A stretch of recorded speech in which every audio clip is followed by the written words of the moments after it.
Hello friends, আজকে বাড়িতে রান্না করেছিলাম চিংড়ি মাছের মালাইকারি। এর জন্য ফার্স্টে চিংড়ি মাছগুলোকে লবণ হলুদ দিয়ে ভালো করে মাখিয়ে তারপর সর্ষের তেল গরম করে কড়াইতে দিয়ে চিংড়ি মাছগুলোকে হালকা লাল করে ভেজে নিয়েছি।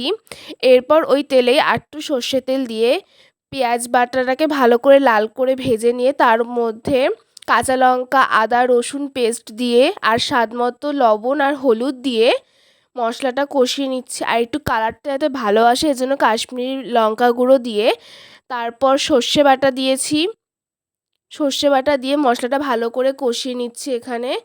এরপর একটু মৌরি বাটা দিয়েছি আর লাস্টে যে নারকেলের দুধ বার করে সেই দুধটা দিয়ে ফুটিয়ে মাছগুলোকে দিয়ে ঝোলটা ফুটিয়ে নিলেই তৈরি আজকে আমাদের চিংড়ি মাছের মালাইকারির রেসিপি। এই রেসিপিটির ফুল ভিডিও যদি তোমরা দেখতে চাও তাহলে আমার পেজটিকে ফলো করে দিও।